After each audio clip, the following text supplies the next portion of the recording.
colleagues and I... Sir Edward, whom I've met. ...photographed the dead.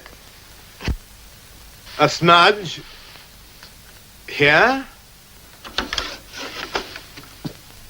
And another one here. And finally, another here. At first, I was tempted to explain away the smudges I've shown you by bad exposure. But, Sir Hugo, 3 different pictures taken on 3 different pieces of equipment by... 3 different photographers. It is perplexing, to say the least. Gentlemen, what you have seen, what we have recorded, is the soul at the moment it departs the body. At death.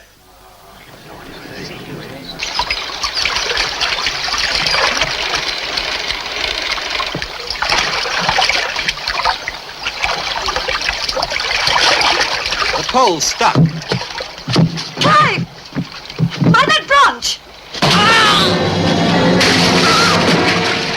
Clive! Anna! Take it! There's a boat hook! Anna can't swim!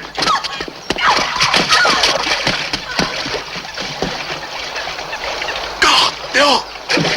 I can't see them! The water's as black as night!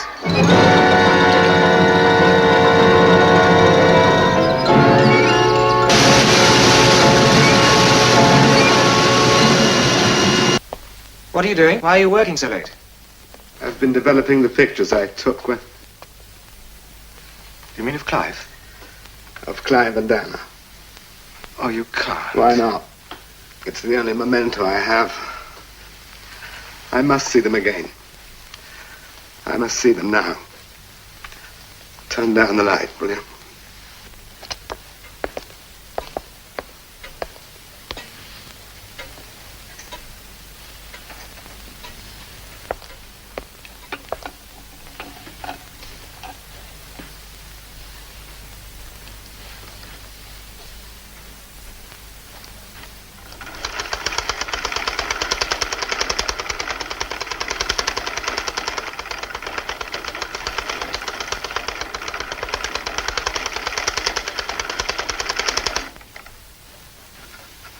The smudge! What is it? It moved. You saw it for yourself. It bore a marked similarity to this smudge here.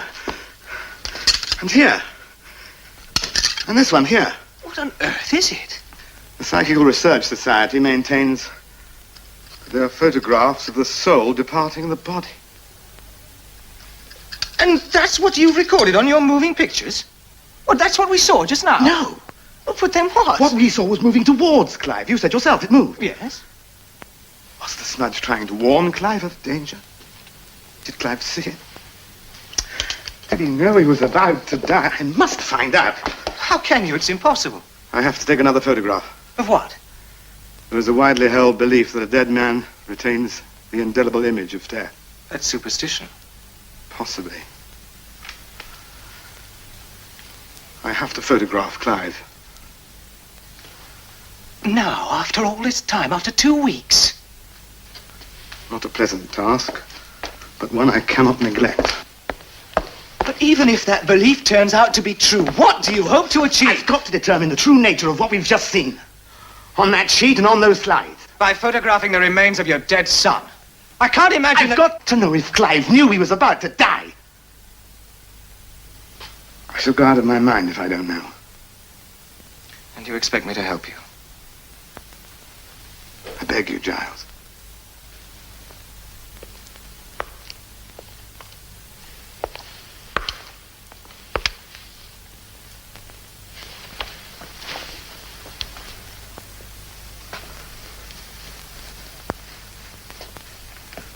Light the flash when I tell you.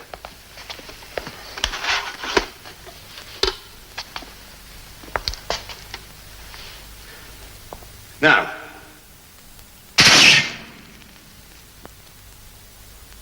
Nothing. Not a mark.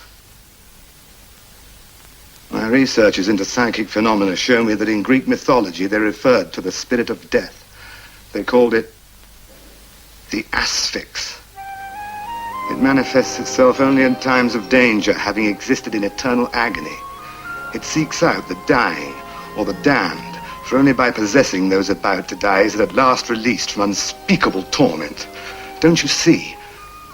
The smudge we saw, the shadow, it disappeared. The second client hit the water. Presumably possessing him. But why doesn't it appear in the new photograph? Possibly because it was absorbed instantly and vanished instantly. So it manifests itself only briefly.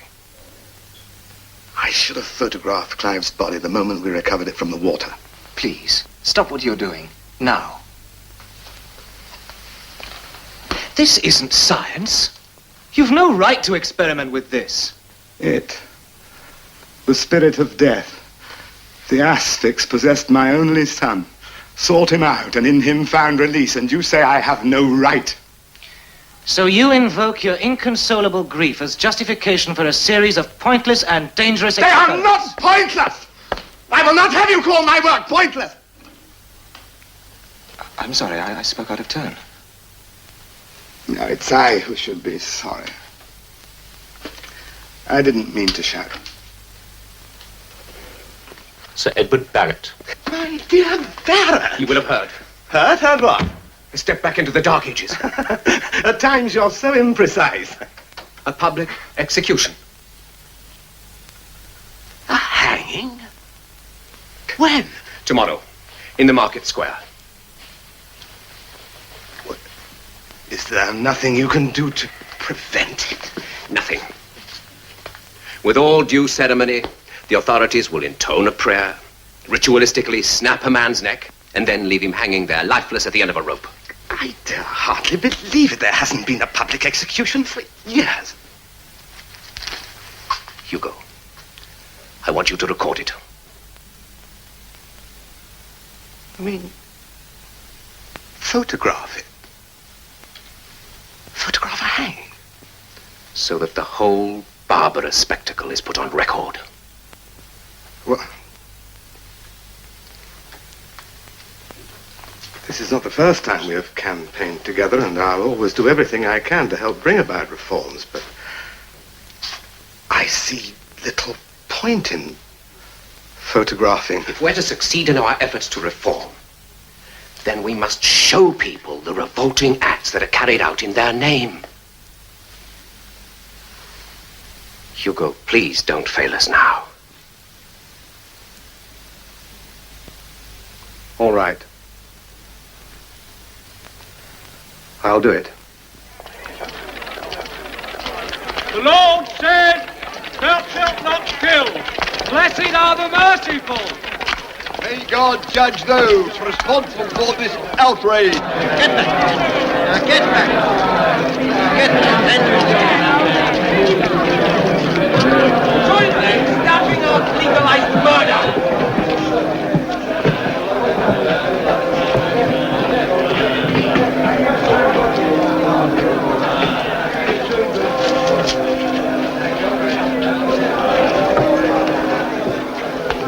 It has been your last wish that no prayer be said, but it is nonetheless in your interest that I beseech the Almighty to have mercy upon your unrepentant soul. Such persons as stood convicted of notorious sin were put to open penance and punished in this world, that their souls might be saved in the day of the Lord, and that others, admonished by their example, might be the more afraid to offend.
do nothing by halves, do you? No sign of the asphyx. So what do you conclude? It manifests itself but for an instant, and then is gone. Now, let's compare it with the moving pictures.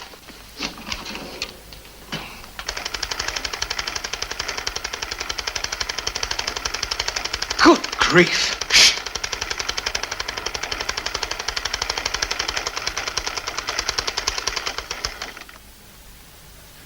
I tell you, it saw me. The hanged man's asphyx saw me and stopped. You saw for yourself. It seemed to be struggling. I couldn't possibly have seen you unless it's possessed of some unearthly intelligence. Then what explanation have you? Well, it seems more likely it was halted by some kind of barrier. Such as?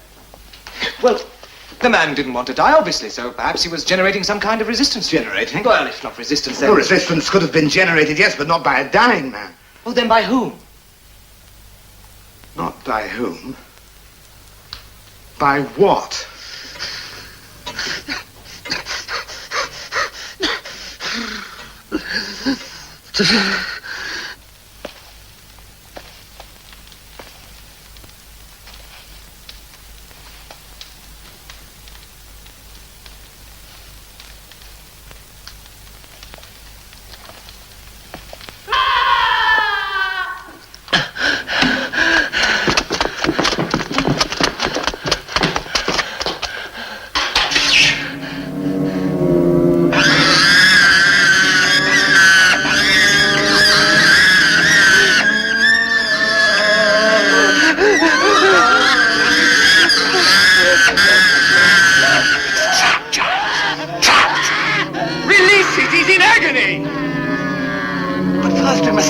To prove it can be done.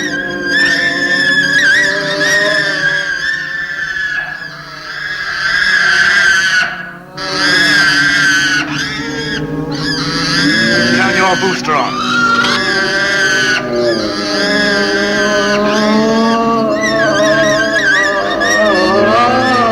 Turn the box towards the asphyx.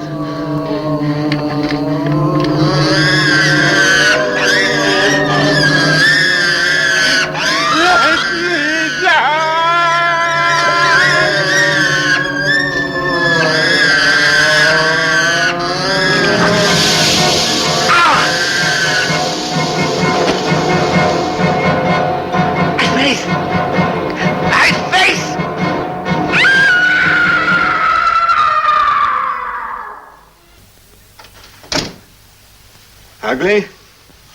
Yes, but I'm not required to look at it. You shouldn't have removed the bandages. It handicaps me in my work, and my work cannot wait. Yes. You mean your real work. The true nature of your experiments. So you have guessed. Immortality. Yes. You've seen for yourself that it is within my grasp. Trap a man's asphyx in that beam of light and seal it off so that it has no way of escape and you have immortal man. I can't even begin to grasp such a concept. Why? Because of the time it would take. The duration of a mere heartbeat. The blinking of an eye, so vast as eternity, having neither beginning, nor middle, nor end. But why pursue immortality? I once told Clive we are in the midst of change, and we must ensure that change is for the good of all. Well, once immortal, one could govern the course of events perpetually, and with the wisdom of each successive age and civilization. Sir, you've lived a fine and honorable life. You have responsibilities, yes, but one of them requires you to know when to relinquish power. Giles, I need your help. I want you to summon up my own asphyx, to trap it, and put it in the vault next to my son. Let me explain. The experiment works. You and I will seal off my asphyx in here. Giles, I want you to order me a lock for the door of the vaults. A lock for which there is no key. A lock that will make that door impregnable. A combination lock? Exactly. I must ensure that my asphyx cannot escape, and that I must never be tempted to release it. The number of the lock you will write on a piece of paper and put in my desk. When I am immortal, I will destroy the paper. And should the experiment fail? And I die? Then it is here I wish to lie alongside Clive. In the event of my death, you will take a letter to my executors. You'll find it in my bedroom. Do you understand? Perfectly.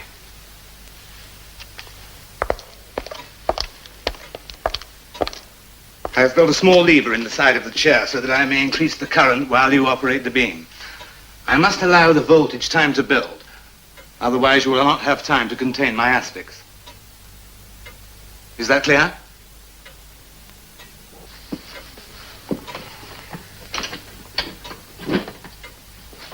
As tightly as possible.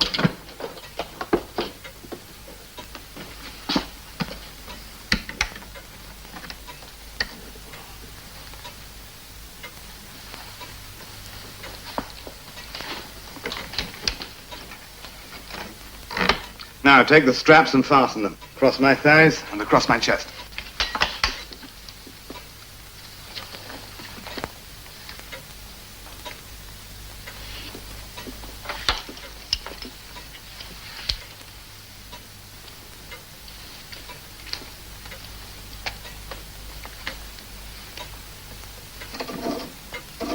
You're very quiet, Giles. I'm afraid. Of what? There is nothing to fear. I don't think I can go through with this. You have spoken of a debt you owe me. If you mean what you say, just do as I ask. But if you were to There die... is no turning back. Very well.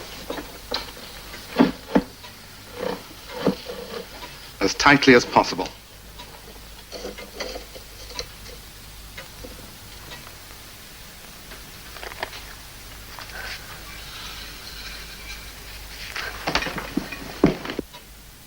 Are you ready with the booster? Yes? There are enough crystals? I've allowed for the widest possible margin of error.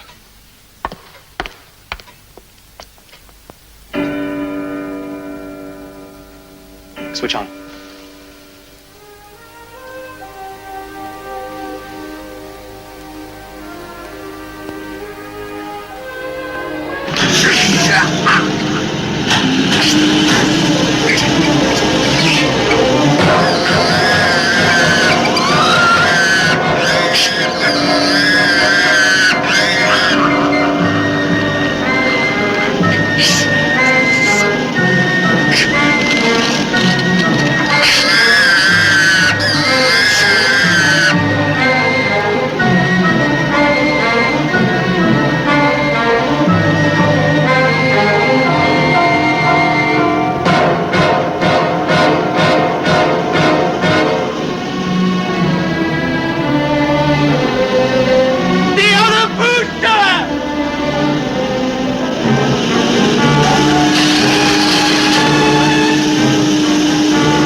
On this trigger. Whatever happens, don't let go. Is it all right? Yes, I think so. Now, you're going to swing your light on its pivot. By doing so, you govern its movements. Now, slowly, slowly. Swing your light towards me. Towards this light.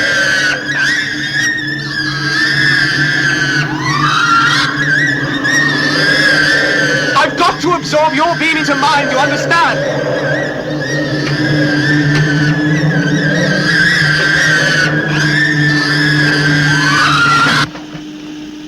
I've got it. You can let go now. Don't touch!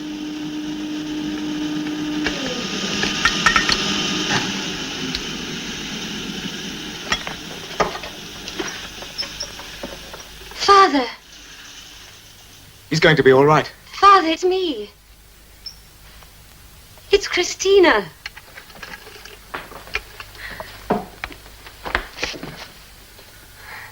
You saved his life.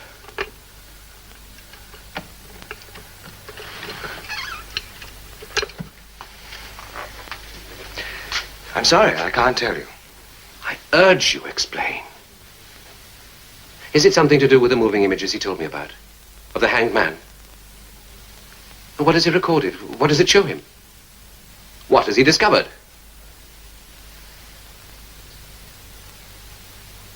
For the sake of everyone, I must know what his work entails, its ramifications. If Sir Hugo has made a breakthrough, then... I have. But I do not wish you to know what it is. You have no right to pry. How dare you insinuate yourself into my household? Hugo, I'd hope... Hope to what exactly? Concern yourself with my work when it's none of your business? I called to ask you if you chair a special seminar and to tell you about a very exciting new research project. I have projects of my own. And they have nothing to do with you. Now, if you will excuse us. Jenkins! Sir Edward is leaving.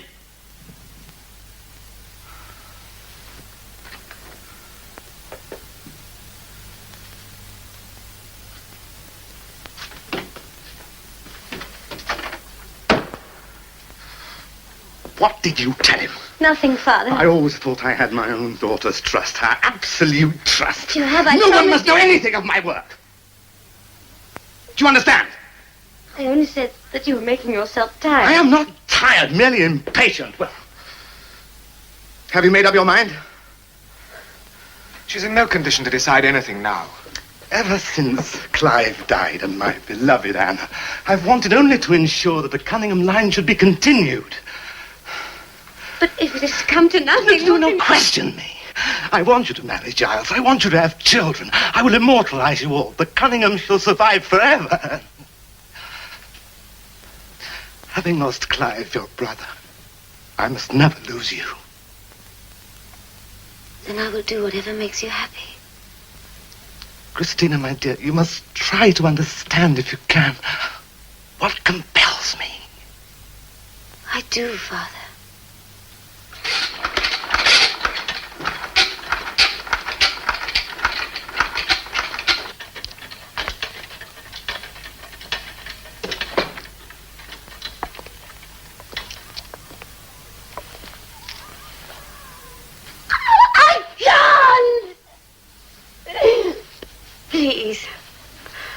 Please let me use the chloroform. You must remain conscious while the blade descends. The Asphyx must sense your fear. It will otherwise not appear.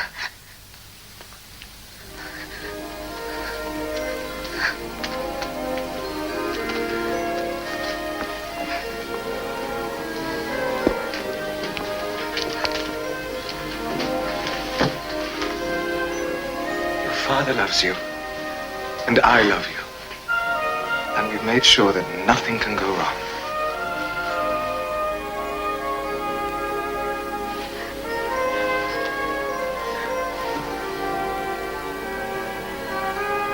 Gently.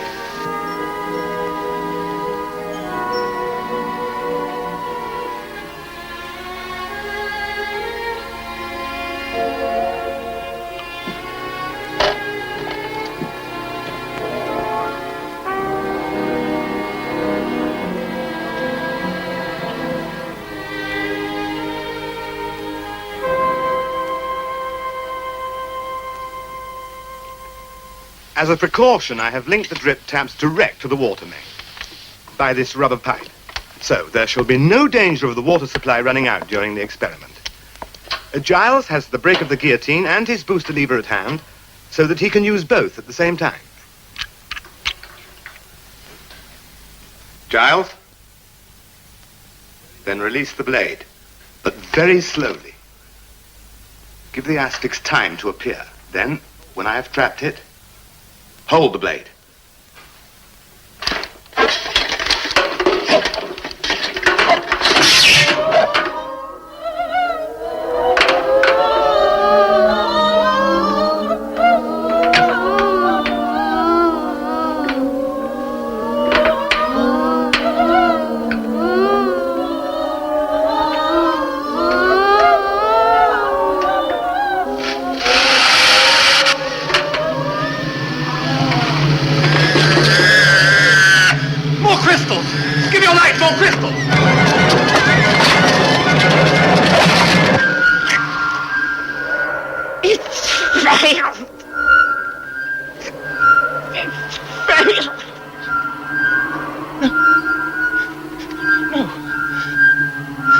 got the Asphyx.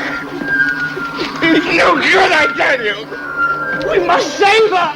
It's too late.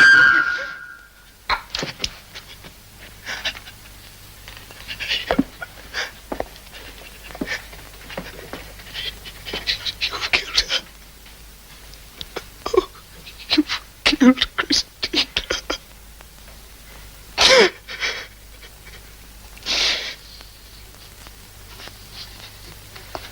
I had to let her die. She couldn't have lived. Her head. It was. You.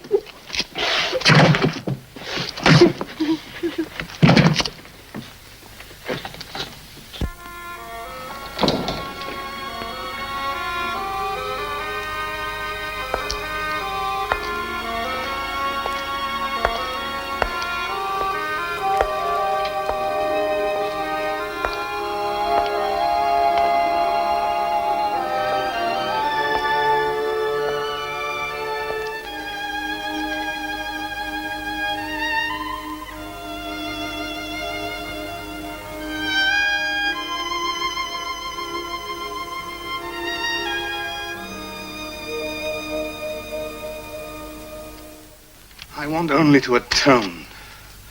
I want to join my children whose deaths I hold myself responsible for. I want to join Anna. We made a pact, remember? And now I ask you, release me from my obligation. You were to immortalize me. But can't you see that Providence is not to be tampered with? Between us, we have killed the woman we loved. How am I to expunge my guilt? That may take time. So I must become immortal so that time is mine. Besides, I must survive to carry on your work. Then I will keep my promise. If you feel impelled to carry on with the experiments, then you surely must. But in return, you must make me one promise. When I have immortalized you, release my Asphyx and let me end my life. Let me join my children. I have refined the light booster so that the trigger, once pressed, holds itself fast. It is then safe for me to attend to the second booster. I've done that. I've What? renewed the crystals. I'm impatient. You must not forget your promise to me, Giles. Rest assured, everything will go as planned. Don't fail me as I failed Christina. The number of the combination log. Is it in my desk? I'll go and look. Don't worry. If anything should happen to me, you'll find the number written in this envelope.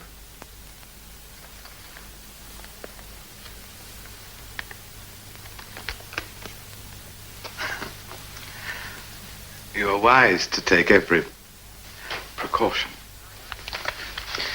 Now, I tested the block and pulley earlier, and the gas, and the oxygen. What?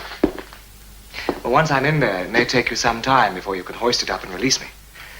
So if anything does go wrong, God forbid, you can turn off the gas and feed through the oxygen. Well, are you ready? And waiting.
A light booster!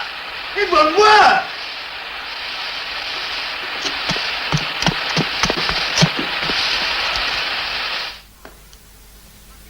Oxygen! I'll give you oxygen.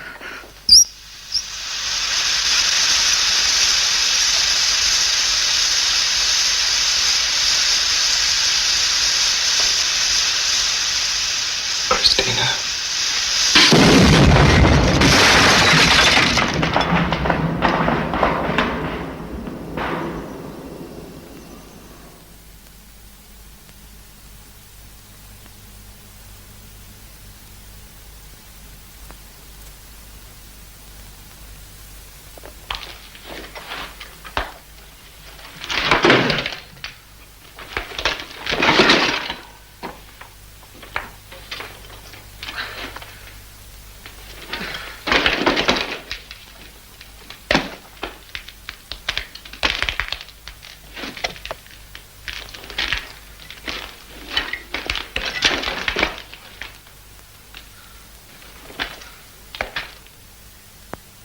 Oh, my God.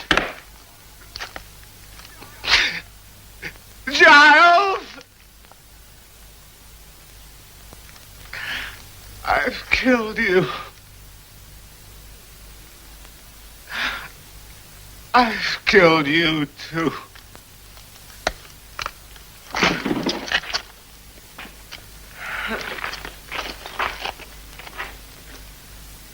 We made a pact, remember? You were to immortalize me. Between us, we killed the woman we loved.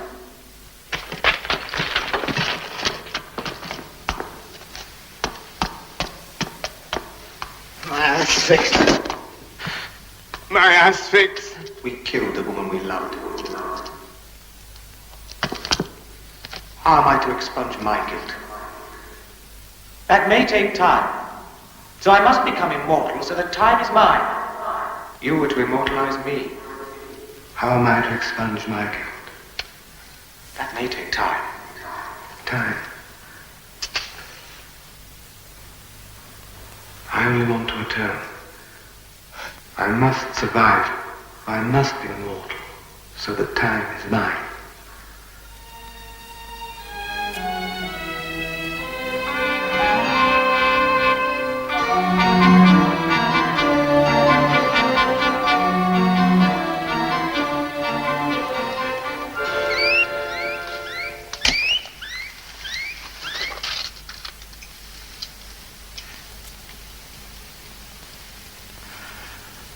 I obey God's will, my friend. My only friend. My eternal and everlasting friend. My companion in immortality.